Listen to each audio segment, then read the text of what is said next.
Once again, you're listening to the Hour of the Time. I'm your host, William Cooper.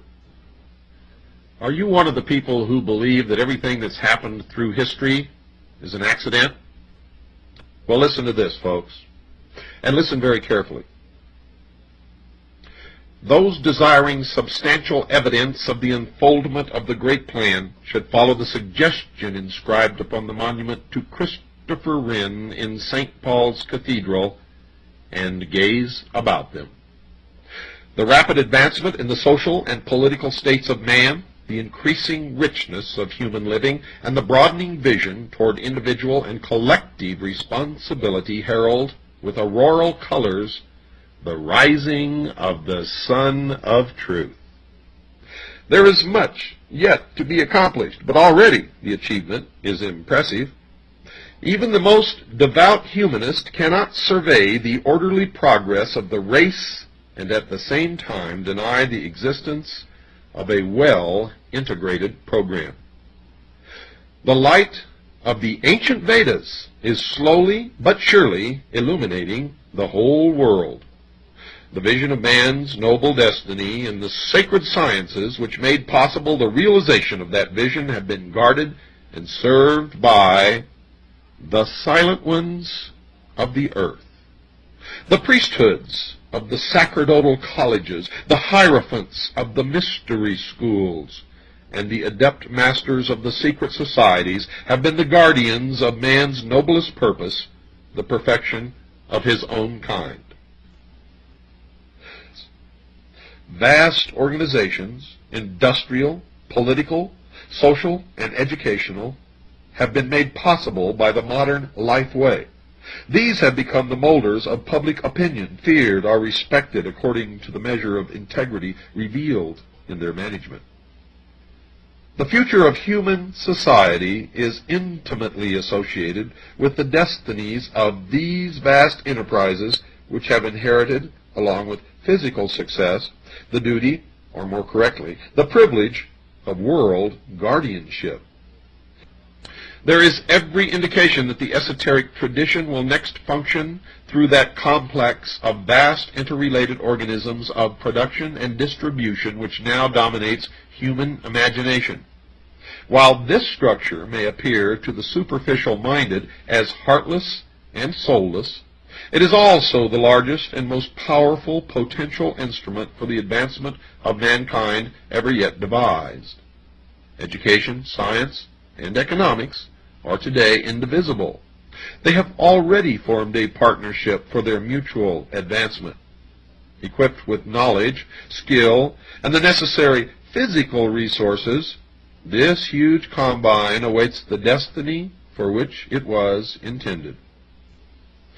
Progress is not bound inevitably to any nation or people. Social and political structures are instruments for the advancement of the great work only to the degree that they keep the faith. If ambition or selfishness breaks the bond, the privilege of guardianship is forfeited. And this does not mean that the project fails. Rather, that which fails the project loses the privilege of leadership. The plan, then, passes to the keeping of other groups and other ages. Man cannot destroy or pervert the works of destiny. He can only divide himself from those works and by so doing cease to share in the essential vitality of progress. Thus it is that unreasonable doubts and fears concerning providence are philosophically unsound. Failure is always regrettable, but principles do not fail, and that which is foreordained perfects itself. Although empires may collapse, great teachers be martyred, schools and systems perish, and enlightened leaders remain unhonored, the substance of the great work remains unchanged and unchangeable. New vehicles appear even as the older ones are betrayed by human selfishness. The eternal commonwealth is an assignment of destiny and spiritual progress symbolized by the fabled phoenix, rises victoriously from the ashes of the human ruin. The adept tradition has always available social instruments waiting to be ensouled with the larger vision. All things created by men are mortal and destructible, but the way destined by heaven is immortal and indestructible. Universal enlightenment and universal fraternity are the natural ends which reward the social struggle. The world and all that inhabits it are moving triumphantly toward peace and security. At any given time, the vision may be obscured, but in the larger dimensions of time, all things work together for the fulfillment of the greater good. Is that a piece of excellent retrospective writing looking back on history? No, ladies and gentlemen, it is not, for this was written by Manly P. Hall in Los Angeles, California, in April of 1951. What he predicted is what is happening: a wedding, a marriage between the corporate world and the state, which is coming. He's talking here about socialism, humanism, the concept that man will become God, and the new religion will change with the needs of man, not man conforming to the laws of God. Manly P. Hall was an adept, a highly degreed. In fact, he was a 33rd degree Freemason, may have held many, many other degrees in the secret societies of Mystery Babylon. He was a priest of the order. Everybody look back in that corner at the far side of the room where it's real dark behind that chair. I'm going to turn on a very, very bright light, and I want you all to watch the cockroaches scatter. For tonight, I'm going to read verbatim to you from a book that we found in a dusty shelf far back in the rear of a used bookstore that proves beyond any shadow of a doubt that what I've been revealing to you in the many segments of the series entitled The Mystery Schools on this program, The Hour of the Time, has been not only true, but right on target, and the first time that this information has ever been exposed in its entirety to the people of the world. Now, you had better go to the used bookstores in your cities, and you'd better get there before the cockroaches get there, because I tell you now, they know that we are searching for proof and that we are digging for the evidence that we will use in the future to hang them by their own rope. You need to get there first and buy any and every book that is concerned with any and every secret society, mystery, religion, or cult that you can find. If you don't understand them, and if you don't want to use them to help us expose these people, then send those books to us, because we will put them to the best use. I'm holding in my hand an old, faded, what used to be red hardbacked covered book. It's almost orange now because it's faded with age, entitled Fundamental Laws, 68th Convocation. On the front of the cover is some of the symbology of the mystery schools. There is a rope representing the snake eating its own tail, also known as the magic circle. Within this magic circle, there is a triangle, actually 3 triangles, one within the other. Within the triangles, there is the symbol of the skull and bones. There is the symbol of wings around the world. There's the symbol of the ark, the anchor, and the 3 letters TRY beneath the 3 triangles. This is the verbatim written report published in 1916, ladies and gentlemen, that I'm going to read to you from. Fundamental Laws, a report of the 68th Convocation of the Rose Cross Order. giving a resume of the proceedings of the convocation, together with most of the lectures that were delivered during this time of the convocation by the several delegates present. Also a report of the work of ancient initiation in the Grove of Osiris as especially prepared for the occasion. Below that is the symbol of a triangle with 3 stone steps representing the 3 degrees of initiation. Up on the top step is a cross, in the center of which is a rose. And beneath the triangle, again, the 3 letters, T-R-Y. This is copyrighted 1916, published by the Philosophical Publishing Company, Allentown, Pennsylvania, for the members of the Rose Cross Order. On the next page is a roll of honor. One of the names here stands out and almost knocked me over when I saw it, for the name is Lars Hansen. Now, it is not the Lars Hansen that we've discussed on this show, and we're going to look into it to find out if this was his father, or grandfather, or great-grandfather. Could have been either one of the 3. But we will find out, believe me. We know that Lars Hansen's parents were members of the mystery school, and in particular, the Metternich-Stell group, where Lars Hansen was reared. In explanation of the contents of this book, and I'm reading verbatim from the introduction in explanation. In explanation of the contents of this book, it is to be stated that these articles do not give the inner work of the Rose Cross Order, but simply the outer, the public teachings. Now, you'll remember in the Mystery School series, I taught you about the exoteric and the esoteric. What you're going to get in this book, because they never publish the esoteric anywhere, it's always hidden in symbology, but there are incredible admissions in this book that you will hear in the exoteric. Reading again, verbatim. The Illuminati and its soul science work may be called the child of the Rose Cross Order. Years ago it was found that where there was one person who desired to follow the work with heart and soul, in other words, who was willing to live the life as taught by the order, there were 100 others who desired teachings from the order, but who were not willing to dedicate their lives to the sublime work. Now, I break from this for a moment to remind you that I have previously stated that the Fraternity of Freemasons, the Ancient Order of the Rose and Cross, the Sovereign and Military Order of the Knights of Malta, the Knights Templars, the Mormon Church, all of these, the Illuminati, the Order, the Skull and Bones, are all the same organization.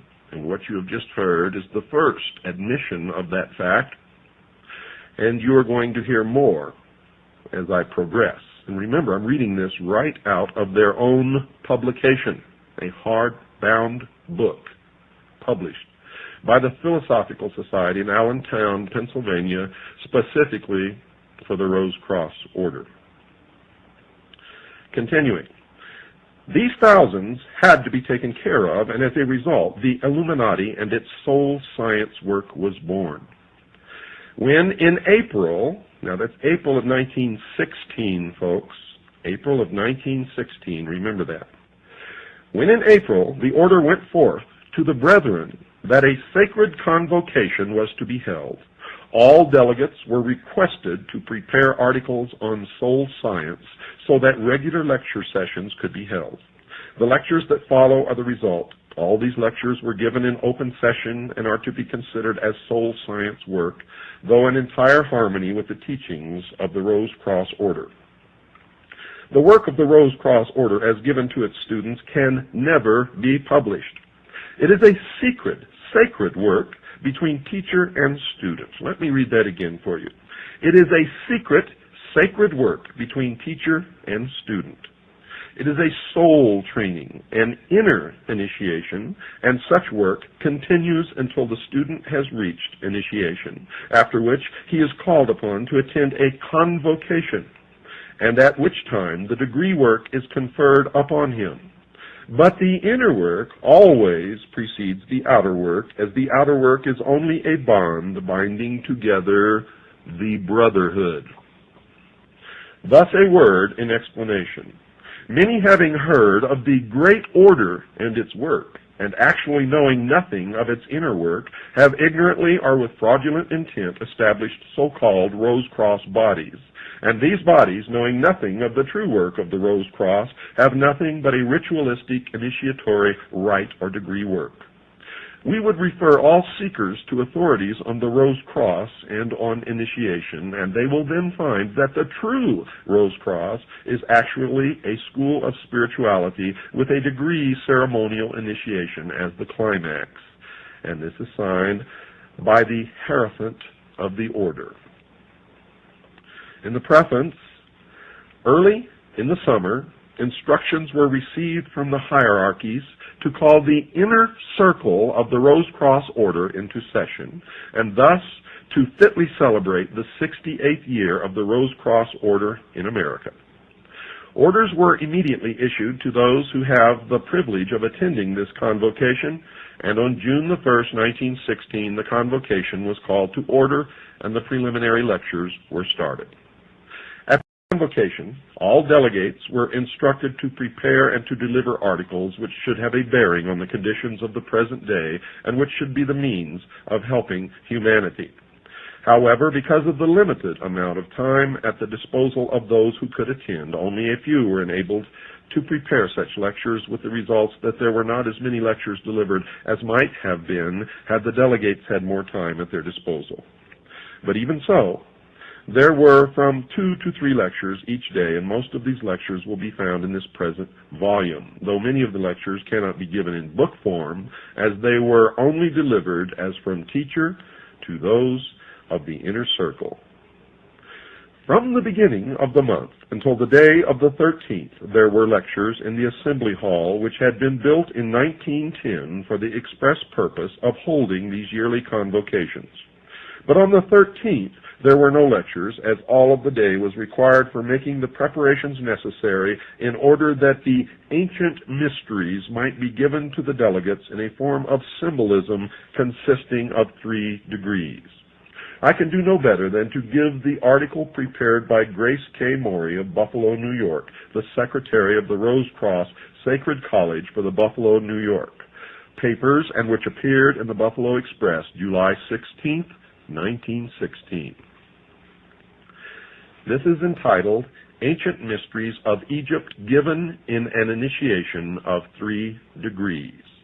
Pay close attention, folks, for what you're going to hear now confirms much of what I have been revealing to you in the series on the Hour of the Time known as the Mystery Schools.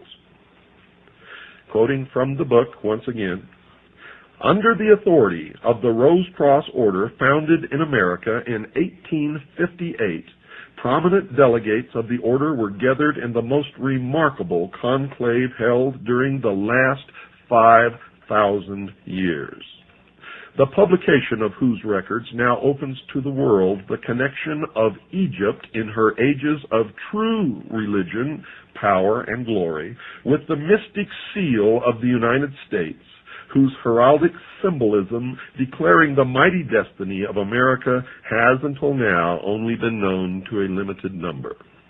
Not anymore. At Beverly Hall, in the beautiful Tohickon Valley, about 4 miles from the town of Quakertown, men and women of all ranks of life and from all parts of the world, high masons and members of the Eastern Star, physicians, teachers, authors, and members of all denominations, inclusive of the Hebrew, all these assembled at the call of the Grand Master of the Rose-Cross Order for the 68th convocation. And that should silence the cockroaches who are now scurrying from the light, who say that they are not all one order. They are known as the Brotherhood, the Order, the Ancient Order of the Rose and Cross, the Fraternity of Freemasons, and, of course, Those of you who have been listening know the rest. Reading again from the book.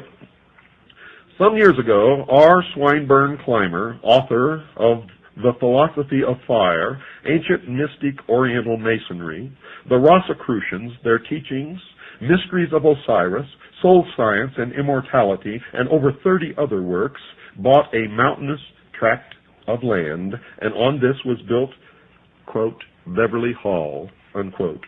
An assembly hall, press rooms and libraries and chemical laboratory, which surrounded by orchards, vineyards, and rose gardens, set in terraced lawns, presents with its collie kennels and poultry plants a splendid combination of the beautiful and the practical.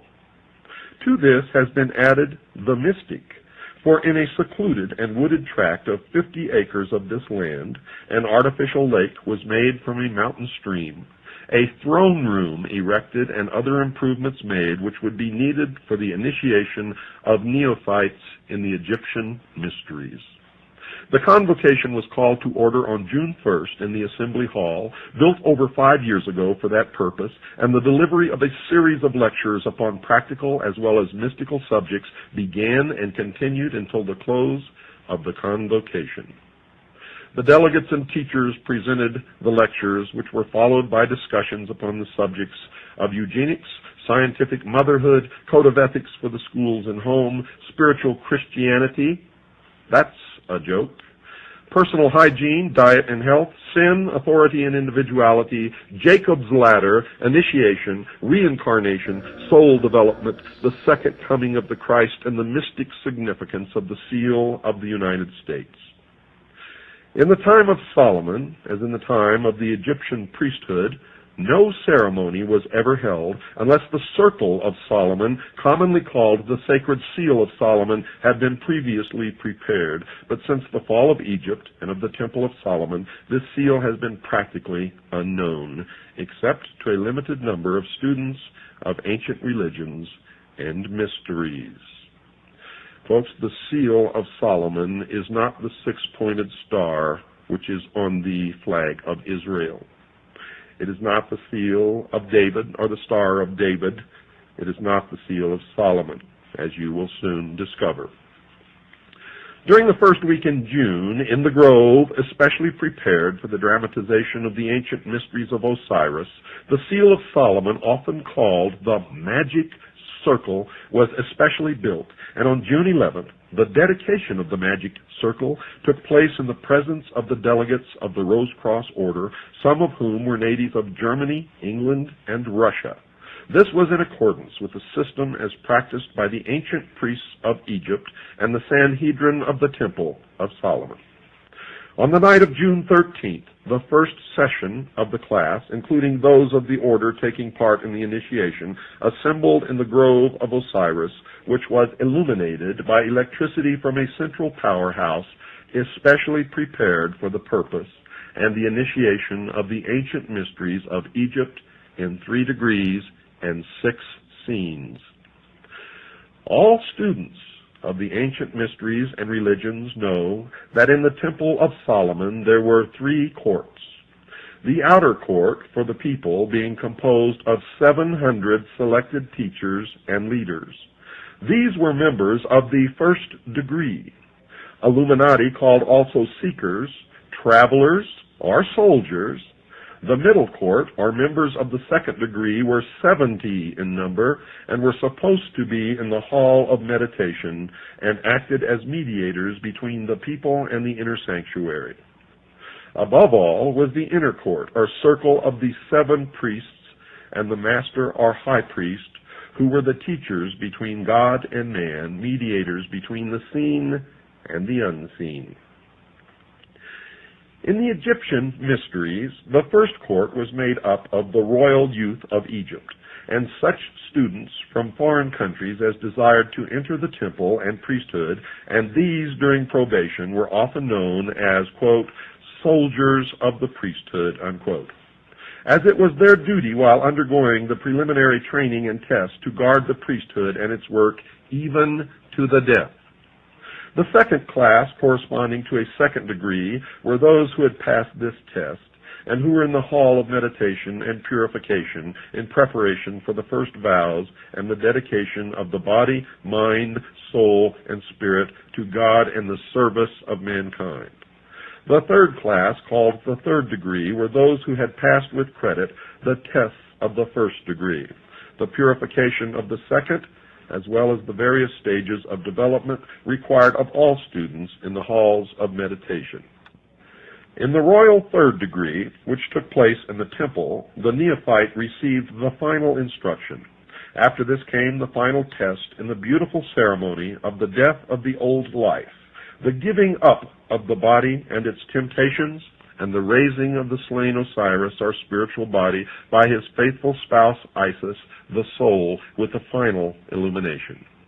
On the 15th of June, the first section of the representatives left Beverly Hall for their respective homes, and the second section began to arrive for the preparatory lectures, and on the 19th of June, the ceremonies were repeated so that all might witness the initiation and take part in it so as to become members. So far as can be learned, either through travel or history, never before since the fall of Egypt and its priesthood and the fall of the Temple of Solomon has there ever been a grove, a lake to represent the Nile, a magic circle, or a temple prepared, nor is it believed that anywhere in the world does there today exist such a circle. Nearest to this, however, is Stonehenge of the Druids of Britain, to which their descendants travel each year at a certain time to greet the sun and renew their vows. This is the first time, therefore, in 5,000 years that any order has attempted to build up this sacred emblem under the stately oak so that people of modern civilization might witness the beauties of the life and religion of the ancient people whose teachings of individual soul development made the glory of Egypt, the lost dreams of all Israel, the teachings of the Magi of Persia, all that was true in India, the splendid philosophy of Greece, the magnificence of the early Romans, the basis of pre-Christian Ireland's great schools, as well as the familiar Holy Grail legends of Britain, Celt, and Gaul.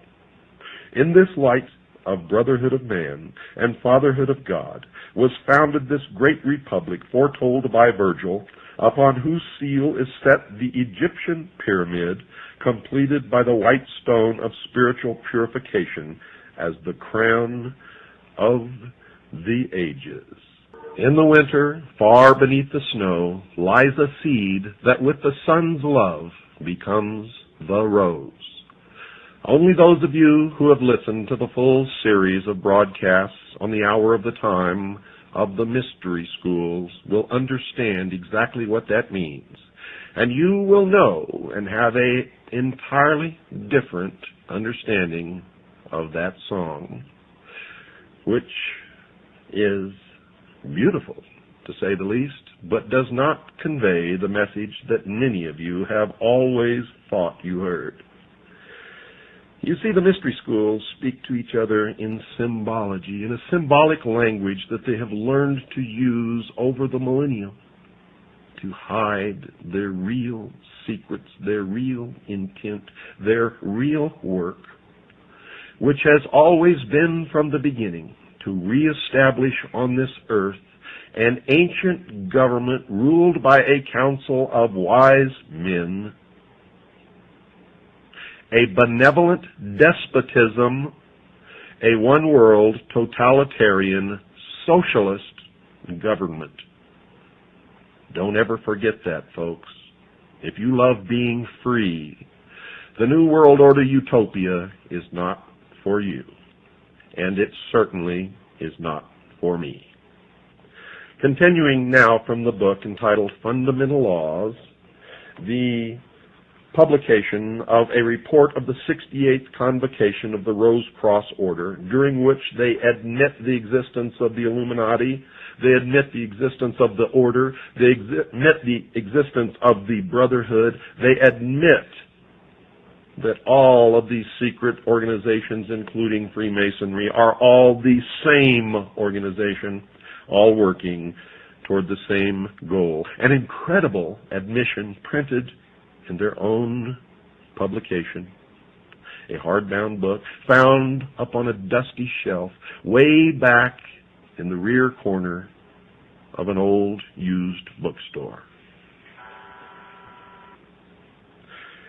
Quoting again from the book, the American constellation of 13 stars set in the form of a double triangle was foretold by Merlin of King Arthur's court, and the philosophy of the Holy Grail and of Egypt's glory and Solomon's temple has been the day star of every great American statesman from Washington to Abraham Lincoln. Now, if you've been listening to this program, you know the day star is a reference to Lucifer, the light bringer, the angel of light, the morning star, also known as the son of the morning. After the ceremonies in the grove, there was given in the dining room of Beverly Hall at midnight a feast of the gods, at which neither meat nor spices formed part of the menu, but only fruits, nuts, and other products of sun-kissed foods. And that should tell you something about sun-kissed oranges. The conclusion of the rites was held at sunrise in the grove with a musical communion service at which nectar of roses distilled from the 30,000 roses blooming each June upon the lawns at Beverly Hall was served as emblematic of the wine of the soul, and for this service the rose bushes were planted several years ago. This is also from the book, folks. I wish that all the readers of this book might have been present at the preparation, at the building, and at the dedication of this ancient magic circle. Or I wish that I might be able to give a detailed description of these sublime ceremonies in this book. However, I cannot do this here, though I hope that in some future work I will be able to do so. Sufficient be it to say that when the stone, made out of cement by one of the brothers, was nearly finished, the dedication took place, and the emblems placed in the stone itself before it was completed were the American Beauty Rose in full bloom. This as a representation or symbol of the soul that has reached full illumination. The Mystic Ring. This was a solid gold ring belonging to one of the members present, upon which had been engraved the cross and the pentagram. All members of the Magi will know what this symbol stands for. The ring itself, as is known to the Magi, is a protecting agent against all evil or malignant influences when worn during any ceremonial or developing work. And the true magic mirror. This is an emblem of the soul, which when fully developed will act as a mirror to the universe, wherein may be wisdom and truth. Lastly, a complete copy of the private textbook entitled, quote, Ritualistic Occultism, unquote, which contains the ceremonies as made use of by the Magi. And 4 of these ceremonials were made use of by 4 of the Magi in the dedication of the magic circle. When all of this had taken place, the stone was completed, and then later in the day the characters were engraved upon the stone by the brother who had completed the stone. Of the midnight feast to the gods, and of the morning services which took place in the grove, it is not lawful for me to speak at this time. But it is my sincere prayer that all who are enrolled in the sacred schools may someday be present with us and witness these sublime ceremonies, especially as they are conferred in the spring of the year. In the spring of the year. Arrangements were made by the delegates present through voluntary contributions to either buy another large grove, or if that is found impracticable, to build a much larger hall in the Grove of Osiris, so that advanced ceremonies may be held the coming spring at the 69th convocation of the Rose Cross Order. Now I'm going to reveal something to you that I have never told you before on this program. I've been working up to it, and now is the time to tell you before I read from the next section of this book. For then you will understand what has been happening in the last 50 years and what is happening now. It was Harry Truman, a 33rd degree Freemason, who signed the United Nations Treaty, who pushed through and signed the United Nations Participation Act.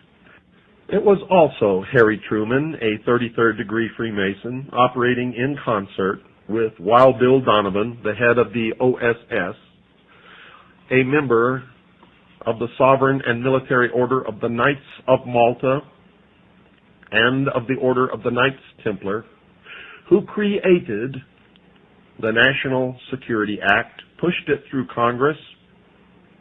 Harry Truman signed it. It created the umbrella of national security, a curtain of secrecy. It created the Central Intelligence Agency, and behind this curtain of secrecy, the secret societies have been working to destroy the sovereignty of all nations and bring about a one-world totalitarian socialist government.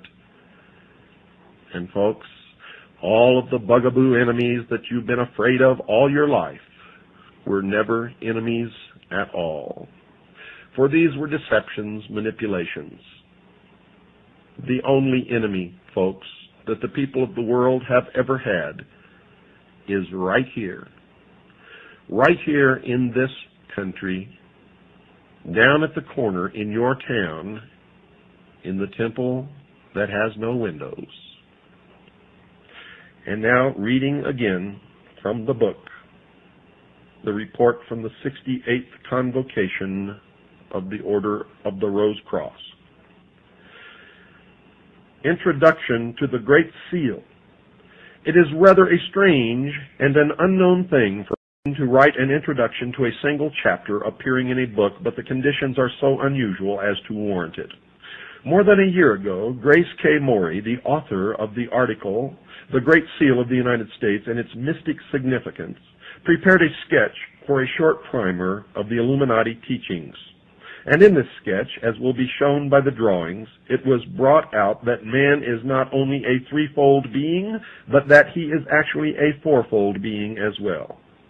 In short, that when he has succeeded in reaching soul illumination, he is the completed pyramid or true triangle. If the student will give serious study to the article on the seal of the United States, he will find that on the reverse side of the seal, which is as yet uncut, there is to be found the pyramid, but with the capstone as yet not placed, and thus he will see that the philosophy of the Illuminati is the absolute and undeniable philosophy upon which these United States are founded, as is clearly indicated by our fourfold philosophy, by the drawings representing our philosophy, and by the drawings of the reverse side of the United States seal. And thus it would appear that the unseen hierarchies which shaped the foundation of the great republic, which must someday rule the world, are the same hierarchies which gave us the soul science philosophy as taught by the Illuminati. And now you know why what has happened in this country has happened, and you now know why what is happening today is happening, and you now know why on the reverse of the Great Seal of the United States are the words Novus Ordo Seclorum, which literally translated means the new order of the ages, also known, ladies and gentlemen, as the New World Order. But I won't let you rest with that shock. Listen to this, dear listeners. Hold on to your chairs, because the incredible admission that is coming to you right out of the pages of this book is going to knock you flat. Reading again from the book. And thus, it would appear that the unseen hierarchies which shape the foundation of the great republic, which must someday rule the world, are the same hierarchies which gave us the soul science philosophy as taught by the Illuminati. And now let us look into the future, not far, but just beyond the line. We find that scholars condemn the design of the reverse side of the United States seal, that it has never been cut, but has remained hidden as though it were something to be ashamed of. However, though this appears the truth, it is not the truth. The reason why it has never been cut is because the time is not yet, as the capstone has not yet been set. And what is this capstone? My reader, prepare for a shock. When Atlantis ruled the world, That which is now America was connected with Egypt by what is now Mexico, and in Mexico, in the territory of Yucatan, there is a pyramid in which the fire philosophers worshipped God as divine fire and life in like manner as did the initiates of Egypt, for the two were then one. America is not complete and will not be complete, cannot be complete until Mexico is again part of America as she was in the long ago. And when Mexico is once again a part of the United States, then will the capstone have been set on the pyramid, and the reverse side of the United States seal will be cut. Thus you will see that the Soul Science Primer with its drawings is but the beginning of the article concerning the seal of the United States, while the article on body, mind, spirit, and soul is the final thereof. May it not be long until the Holy Pyramid shall be completed, and may it be completed without the shedding of blood. Lovingly given, R. Swinburne Clymer, Beverly Hall, Quakertown, Pennsylvania, July 6, 1916. And now you know the final truth, ladies and gentlemen. Now you know the purpose of the free trade agreements.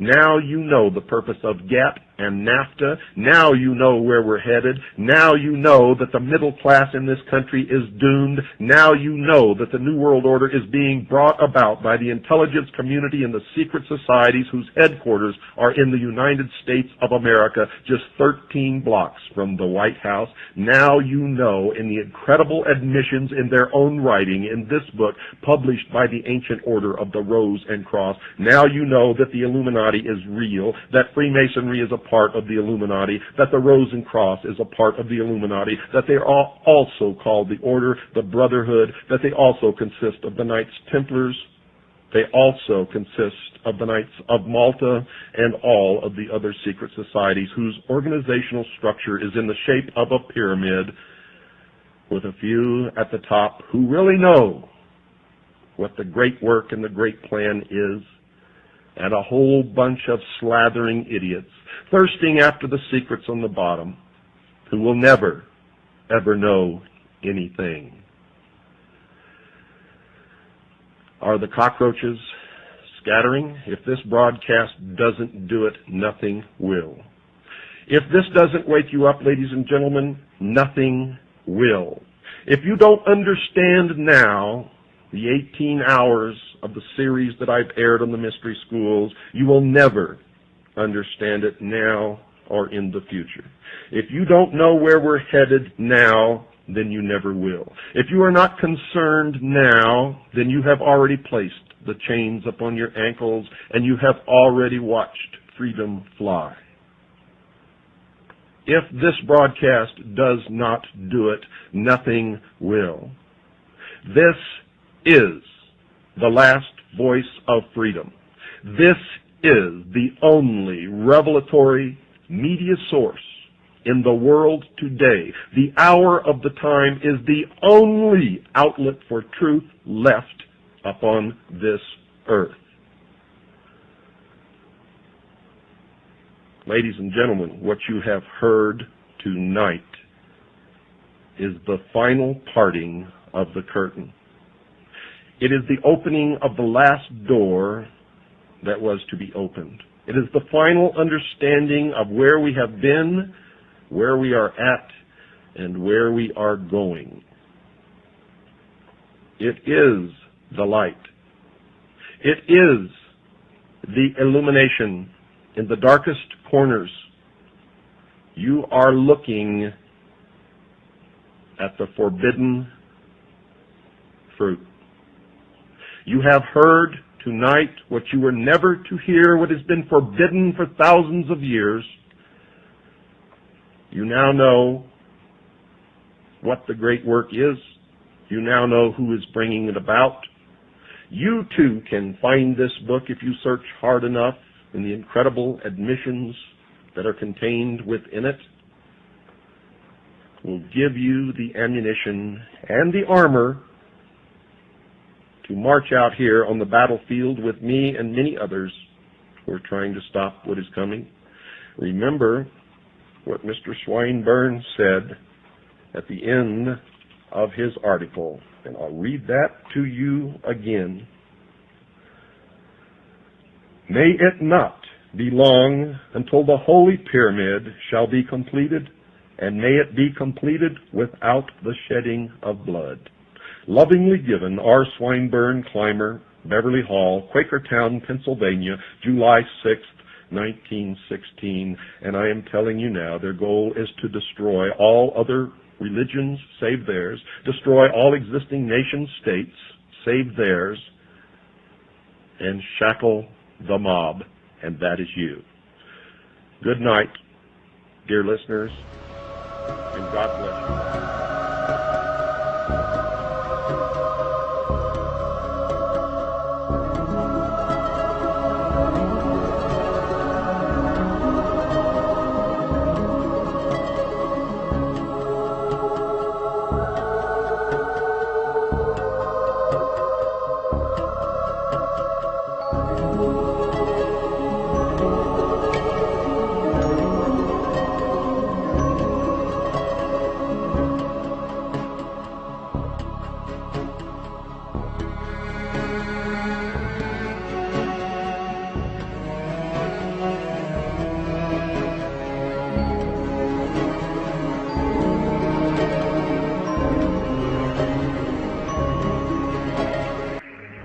Folks, something is wrong in America, no doubt about it. There's a new religion appearing. Many of you call it the New Age religion, and it appears to be the exact opposite of the Old Age religion, meaning the religion of the Jews and the Christians. It's not really that different. I've studied it. I've talked to people who practice it. They claim it's not a religion, but it is. Christ has ceased to become a man, the Son of God, the actual manifestation of God in the flesh on earth, and has become the consciousness, the Christ consciousness. And anyone can be Christ if they have this Christ consciousness in the New Age religion. Now, these are the two religions, the Christian religion and the Jewish religion, that set the United States on its course, because these religions taught that mankind had some basic human rights. They held that the family was the basic unit in all of the world. They believed in the right to private property. They believed in the unalienable, which is defined as being incapable of being surrendered, right to life. They held that each person had the right to worship their God, and they held that all had the right to freedom of association, as shall be so disclosed during this series.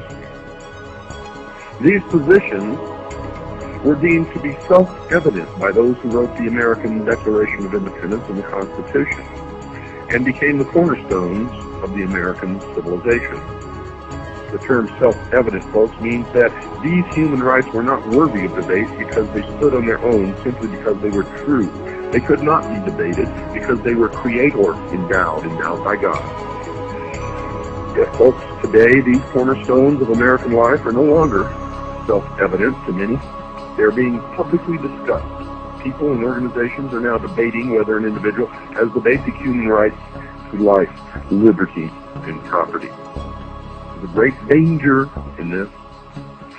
Friedrich Wilhelm Nietzsche, a German philosopher and one of the teachers of many of the world's leading communist revolutionaries and international socialists, put the argument quite succinctly in this statement, quote, "I condemn Christianity. I raise against the Christian Church the most terrible of all accusations that any accuser uttered.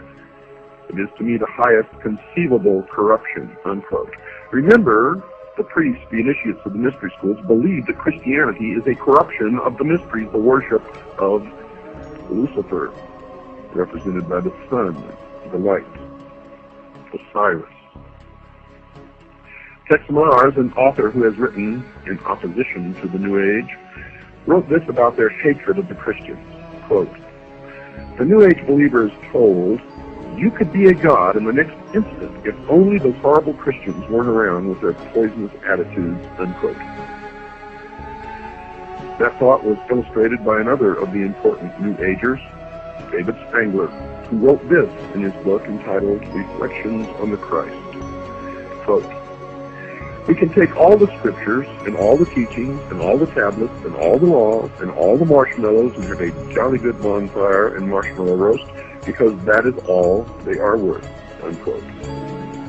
So the New Age, like the Masons, feels that Christianity is the enemy, a force to be countered, not by open debate, but by contempt and ridicule, and as shall be illustrated later, by even murder. And remember, the source of the New Age movement is the order of the Freemasons.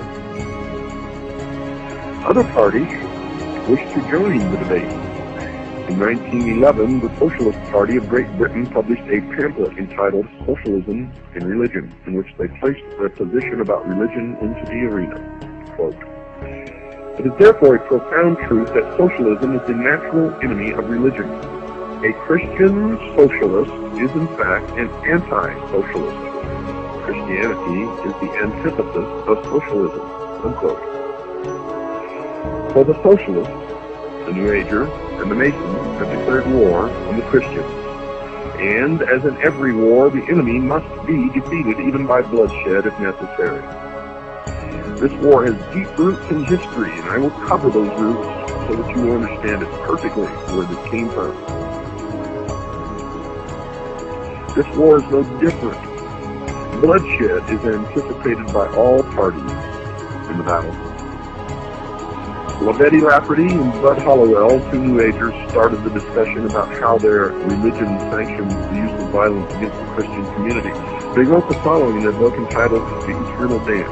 Quote, "This is a time of opportunity for those who will take it," apparently meaning the New Agers, the initiates of the mystery religions, socialists. For others, apparently the Christians, if the earth is unsuitable for them, if they will not accept the New Age religion, they will go on to other worlds, unquote, which simply means they will be exterminated. You better listen to me, folks. I am a messenger, and my message is unmistakable, and it had better not fall upon deaf ears, for those deaf ears will be rendered dead in the coming New World Order. Another New Age spokesman, Maharishi Mahesh Yogi, the guru sought out by the rock and roll group known as the Beatles and others, has been quoted as saying, quote, "There has not been and there will not be a place for the unfit. The fit will lead, and if the unfit are not coming along, if they will not accept the New Age religion, there is no place for them. In the age of enlightenment, there is no place for ignorant people. Non-existence of the unfit has been the law of nature," unquote. Another example of New Age thinking on this vital issue came from a pamphlet available in a bookstore selling New Age material. It was published by something called the Guardian Action Publications of New Mexico, and it was entitled Cosmic Countdown. This pamphlet alleged that it had received these thoughts from something called higher intelligence, and it directed its attention to the hunger disease problem in the third world, and the pamphlet simply stated, quote, "The world should be forewarned to be on the lookout for diseases which have been suppressed for years, suddenly rearing their ugly heads and decimating populations already on the verge of starvation in the third world nations. Although these peoples will eventually be replaced by the new root race about to make its appearance in a newly cleansed world, nevertheless, for the moment, this is a tragedy," unquote. You see, they have made incredible admissions, but none of you are looking, none of you are reading, none of you are absorbing.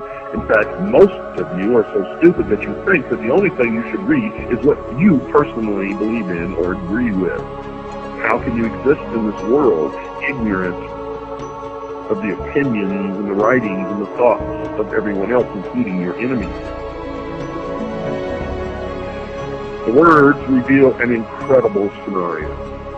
You see, these people in the third world nations are going to be entirely replaced by what they call, quote, "a new root race," unquote. That eventuality will not be a tragedy.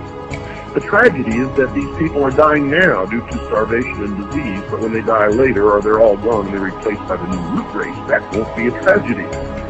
The concept that a new race of people will inhabit the world in the New Age millennium has been expressed by other believers in the religion. Ruth Montgomery, previously mentioned, has written about that change.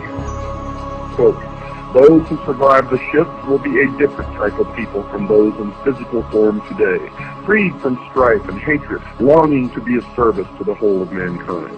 The souls who helped to bring on the chaos of the present century, apparently the Christians and the Jews, will have passed into spirit to retake their attitudes, unquote. To show that the New Agers are talking about the physical death of the enemy, one must only search the writings of other New Agers. Another believer to write on the subject of the destruction of those who will not accept the new religion was Ruth Montgomery, and she has been quoted as saying in a transcribed interview carried by a magazine called Magical Blend, quote, millions will survive and millions won't. Those who won't will go into the spirit state because there is truly no death, unquote. Estimates of the number to perish have been made by some New Agers. One who has made such an estimate is John Randolph Price, who was quoted by Tex Mars in his book about the New Age, and he said that, quote, John Randolph Price was told by his spirit guide that up to 2.5 billion might perish in the coming chaos, unquote. Another estimate of the number required to die because they will not accept the new religion was offered by the so-called Tibetan master, Dwal Khul, who has said in one of his channeling experiences that 1/3 of all humanity must die by the year 2000. And that would be about 2 billion people, at least. Channeling is one of the strange activities occurring inside the New Age religion. I've witnessed this, and I can tell you most channelers are just fraudulent con artists who are taking the money of those who pay to hear this channeling from dead spirits or ancient teachers or other world spirits. Some of the believers claim that they have the ability to call forth the deceased spirit of someone who lived many years before. Quite often, these spirits claim to be the ascended masters, those who have gone on to discover the eternal truths of all creation. One such believer who claimed to be in touch with a master was Alice Bailey, previously mentioned. Her spirit called himself Dwal Khul, and she claimed he spoke through her saying, quote, death is not a disaster to be feared. The work of the destroyer is not really cruel or undesirable. Therefore, there is much destruction permitted by the custodians of the plan, and much evil turned into good, unquote. Now, just what the plan constituted was told to the world by Benjamin Creme, another New Age leader. He placed an advertisement in about 20 newspapers all over the world on April the 25th, 1982, that defined the term. The ad read in part, quote, what is the plan? It includes the installation of a new world government and new world religion under Maitreya, unquote. But even now there are those who believe such a figure is about to take his place on the world stage.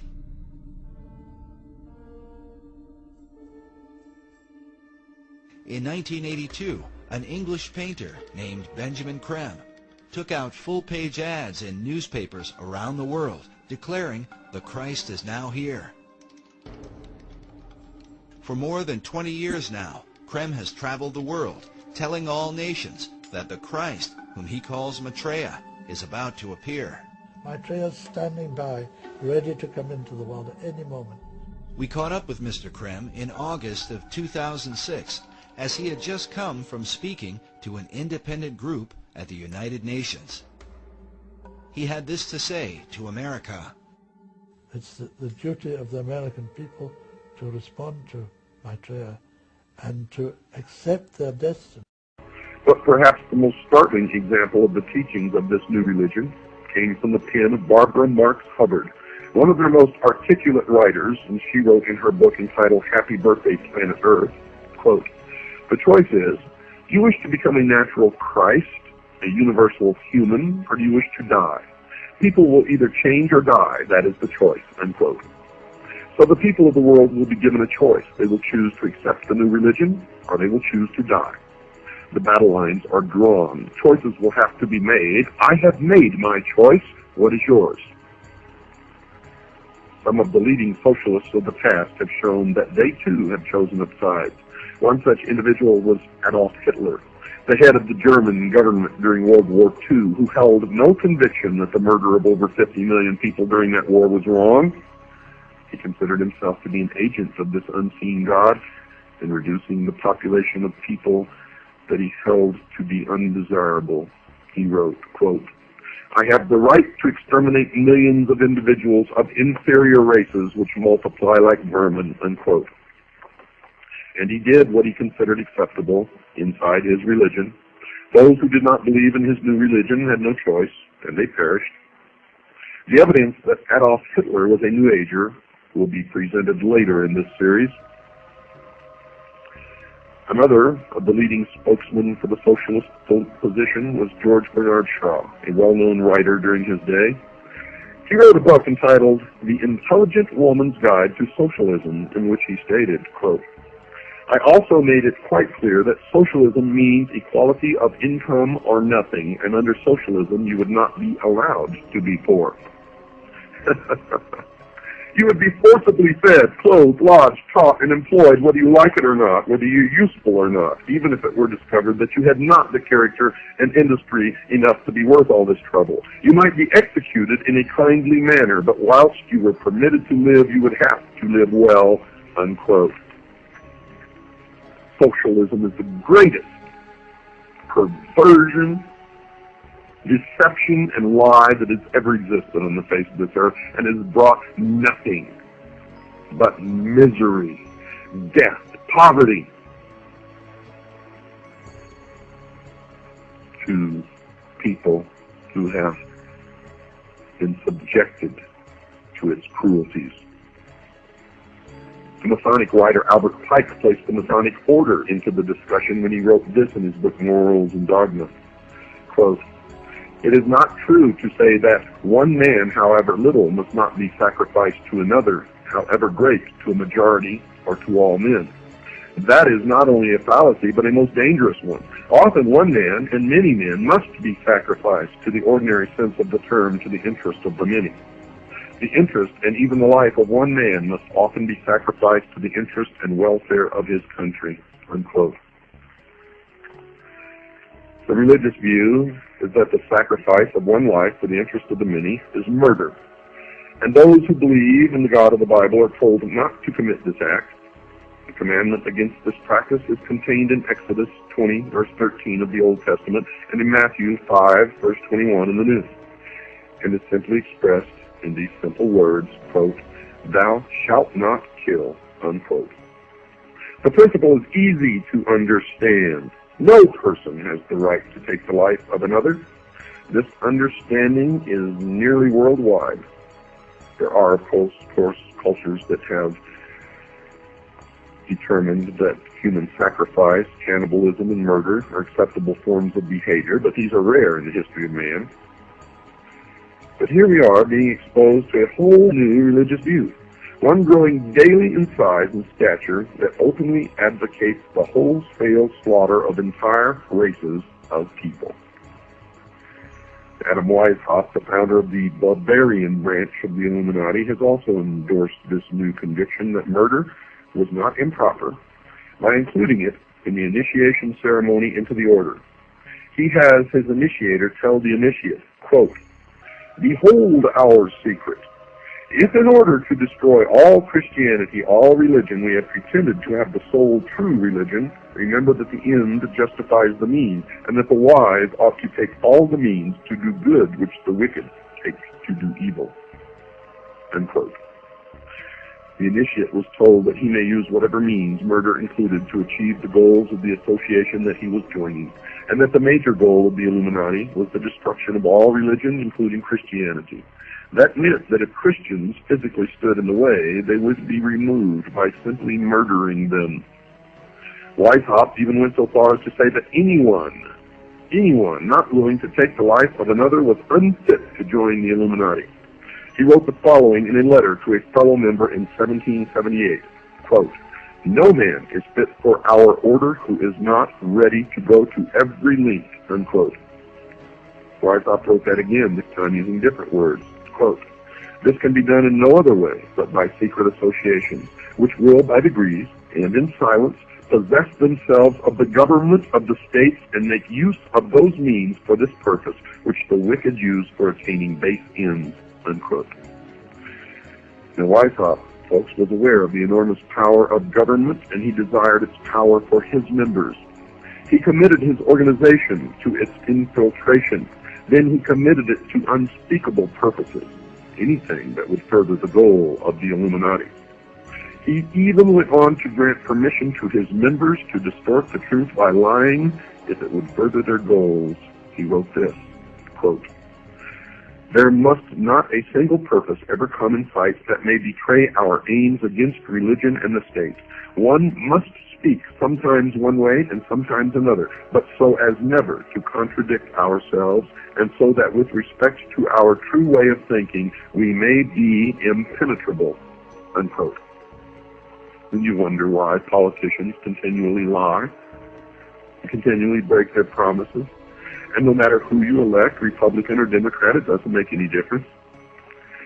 Perhaps a perfect example of an oath that these initiates take somewhere along the road to the pinnacle inside the secret society was given in a book written by George Orwell entitled 1984. Mr. Orwell has an initiate into a secret society called the Brotherhood in his story ask these questions. Quote, "Are you prepared to give your life? Are you prepared to commit murder? Are you prepared to commit acts of sabotage which may cause the death of hundreds of innocent people? Are you prepared to betray your country to foreign powers? Are you prepared to cheat, to forge, to blackmail, to corrupt the minds of children, to distribute habit-forming drugs, to encourage prostitution, to disseminate venereal diseases, to do anything which is likely to cause demoralization and weaken the power of the people? Are you prepared to commit suicide if and when we order you to do so?"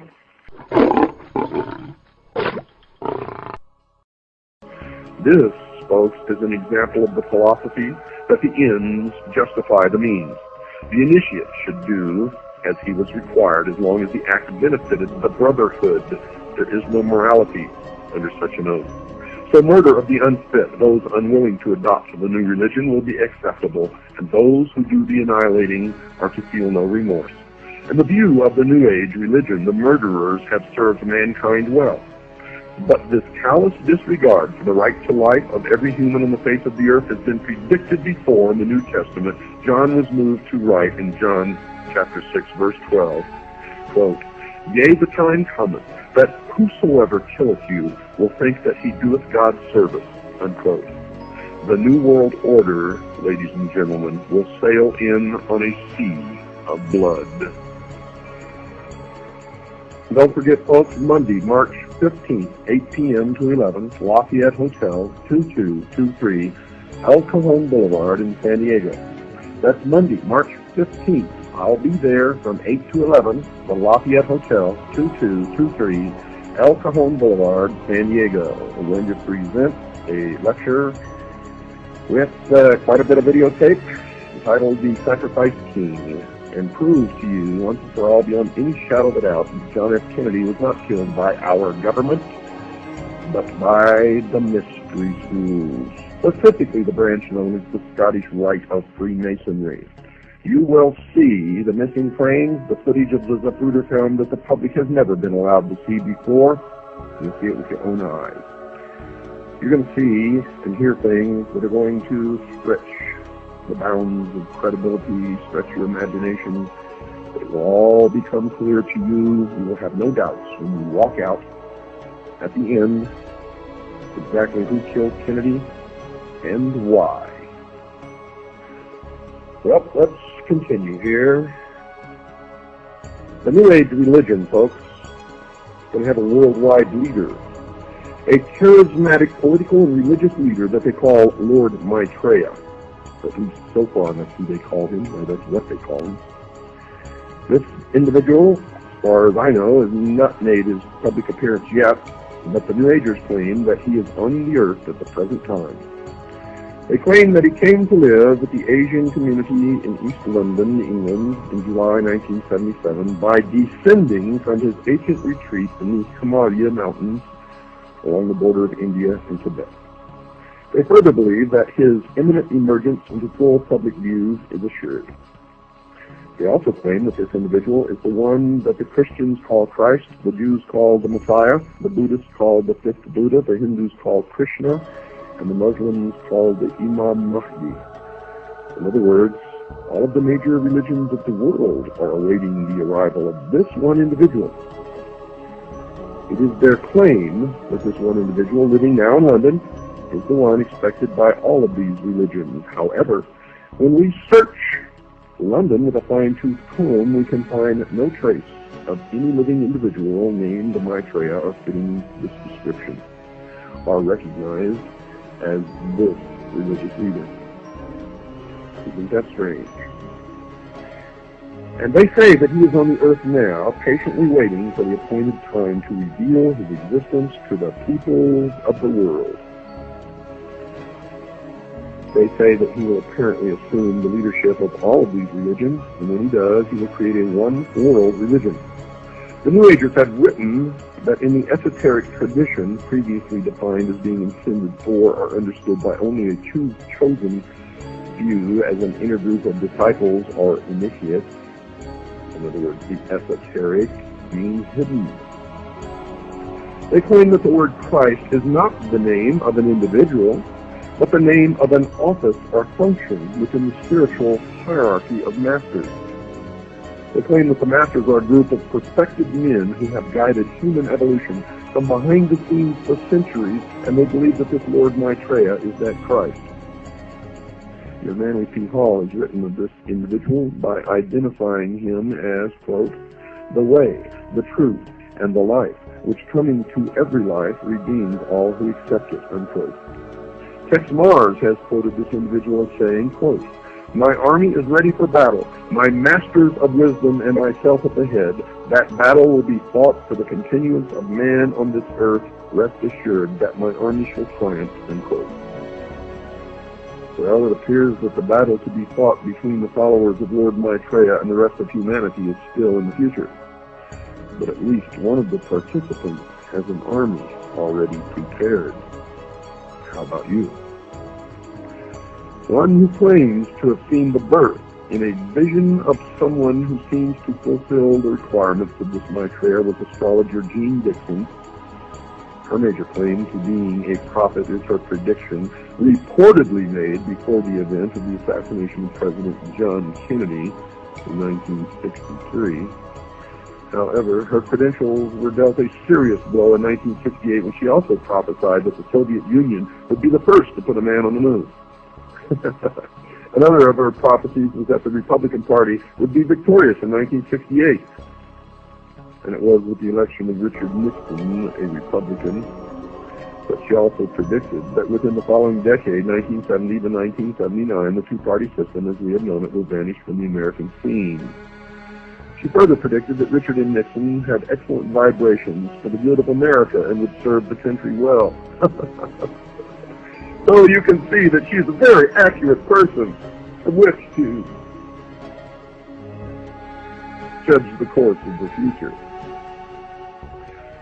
If you want to know the truth, folks, I am the most accurate prophet of future events in history.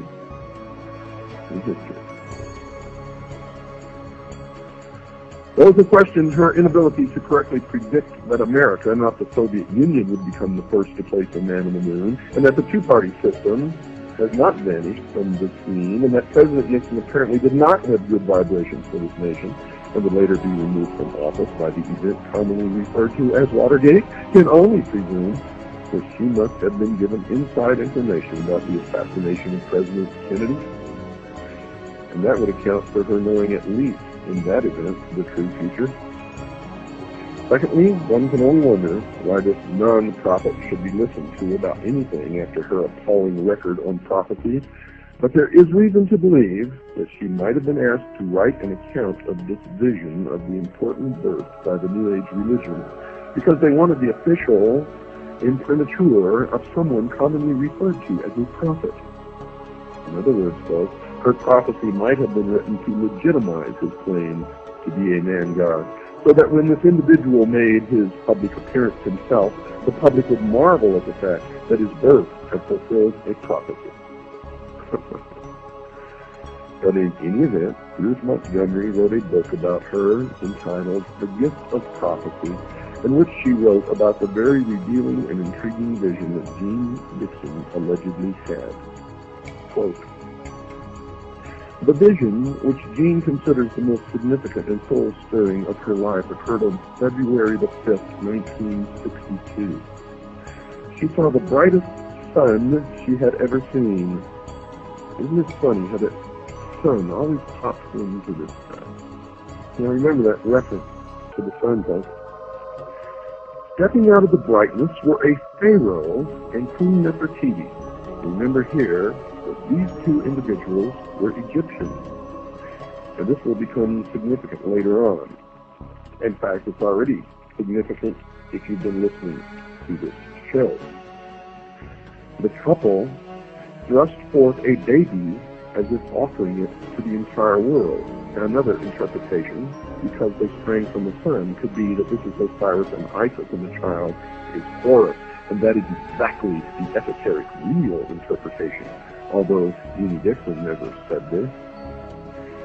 Jean looked at the baby and then said, according to the author, quote, "I knew here is the beginning of wisdom," unquote. Remember what I told you? Osiris is the doctrine, Isis is the church, the child Horus is the body of illumined initiates.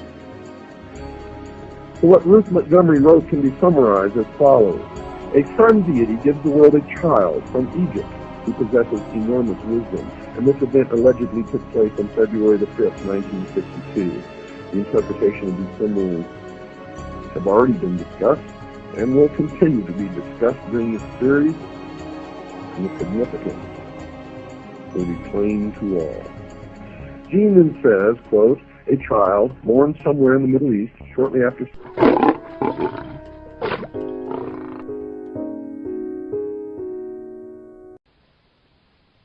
History is replete with whispers of secret societies, accounts of elders or priests who guarded the forbidden knowledge of ancient peoples, prominent men meeting in secret who directed the course of civilization are recorded in the writings of all people. The oldest is the Brotherhood of the Snake, also called the Brotherhood of the Dragon, and it still exists under many different names. The Brotherhood of the Snake is devoted to guarding the secrets of the ages and to the recognition of Lucifer as the one and only true God. If you do not believe in God, Lucifer, or Satan, you must understand that there are great masses of people who do. I do not believe in racism, but millions do, and their beliefs and actions based upon those beliefs will affect me. It is clear that religion has always played a significant role in the course of these organizations. Communication with a higher source, often divine, is a familiar claim in all but a few. The secrets of these groups are thought to be so profound that only a chosen, well-educated few are able to understand and use them. These men use their special knowledge for the benefit of all mankind. At least, that is what they claim. But how are we to know, since their knowledge and actions have been secret? Fortunately, some of it has become public knowledge. Secret societies mirror many facets of ordinary life. There is always an exclusivity of membership, with the resultant importance attached to being or becoming a member. This is found in all human endeavors, even those which are not secret, such as football teams or country clubs. This exclusivity of membership is actually one of the secret society's most powerful weapons. There is the use of signs, passwords, and other tools. These have always performed valuable functions in man's organizations everywhere. The stated reason, almost always different from the real reason for the society's existence, is important. It can be anything, but is usually fraternal and is found in all pressure groups wherever people congregate. The most potent tool of any secret society is the ritual and myth surrounding initiation. These special binding ceremonies have very deep meaning for the participants. Initiation performs several functions which make up the heart and soul of any true secret society. Like boot camp, the initiation into the armed forces, important aspects of human thought that are universally compelling are merged to train and maintain the efforts of a group of people to operate in a certain direction. Initiation bonds the members together in mysticism. Neophytes gain knowledge of a secret, giving them special status. The ancient meaning of neophyte is planted anew or reborn. A higher initiation is, in reality, a promotion inspiring loyalty and the desire to move up to the next rung. The goals of the society are reinforced, causing the initiated to act toward those goals in everyday life. That brings about a change in the political and social action of the member. The change is always in the best interest of the goals of the leaders of the secret society. The leaders are called adepts. This can best be illustrated by the soldier trained to follow orders without thinking. The result is often the wounding or death of the soldier for the realization of the commander's goal, which may or may not be good for the overall community. Initiation is a means of rewarding ambitious men who can be trusted. You will notice that the higher the degree of initiation, the fewer the members who possess the degree. This is not because the other members are not ambitious, but because a process of very careful selection is being conducted. A point is reached where no effort is good enough without a pull up by the higher members. Most members never proceed beyond this point and never learn the real secret purpose of the group. The frozen member from that point on serves only as a part of the political power base, as indeed he has always done. You may have guessed by now that initiation is a way to determine who can and cannot be trusted. A method of deciding exactly who is to become an adept may be decided during initiation by asking the candidate to spit upon the Christian cross. If the candidate refuses, the members congratulate him and tell him, "You have made the right choice, as a true adept would never do such a terrible thing." The newly initiated might find it disconcerting, however, that he or she never advances any higher. If instead the candidate spits upon the cross, he or she has demonstrated a knowledge of one of the mysteries and soon will find him or herself a candidate for the next higher level. The mystery is that religion is but a tool to control the masses. Knowledge or wisdom is their only God, through which man himself will become God. Man's desire to be one of the elect is something that no power on earth has been able to lessen, let alone destroy. It is one of the secrets of secret societies. It is what gives them a political base and lots of clout. Members often vote the same and give each other preference in daily business, legal, and social activities. It is the deepest desire of many to be able to say, "I belong to the elect." The first secret that one must know to even begin to understand the mysteries is that their members believe that there are but few truly mature minds in the world. They believe that those minds belong exclusively to them. The philosophy that follows is the classic secret society view of humanity. When a person of strong intellect is confronted with a problem which calls for the use of reasoning faculties, they keep their poise and attempt to reach a solution by garnering facts bearing upon the question. On the other hand, those who are immature when confronted by the same problem are overwhelmed. While the former may be said to be qualified to solve the mystery of their own destiny, the latter must be led like a bunch of animals and taught in the simplest language. Like sheep, they are totally dependent upon the shepherd. The able intellect is taught the mysteries and the esoteric spiritual truths. The masses are taught the literal, exoteric interpretations. While the masses worship the five senses, the select few observe, recognizing in the gulf between them the symbolic concretions of great abstract truths.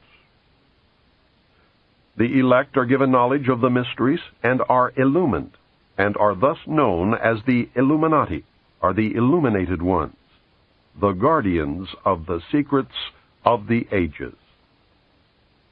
Three early secret societies that can be directly connected to a modern descendant are the cults of Roshaniya, Mithras, and their counterpart, the Builders. They have many things in common with the Freemasons of today, as well as with many other branches of the Illuminati. For instance, common to the Brotherhood are the symbolic rebirth into a new life without going through the portal of death during initiation, reference to the lion, and the grip of the lion's paw in the Master Mason's degree. The 3 degrees, which is the same as the ancient Masonic rites before the many other degrees were added, the ladder of 7 rungs, men only, and the all-seeing eye. Of special interest is the powerful society in Afghanistan in ancient times called the Roshaniya, Illuminated Ones.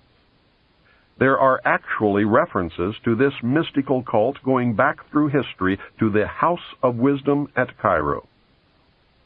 The major tenets of this cult were the abolition of private property, the elimination of religion, the elimination of nation-states, the belief that illumination emanated from the Supreme Being who desired a class of perfect men and women to carry out the organization and direction of the world.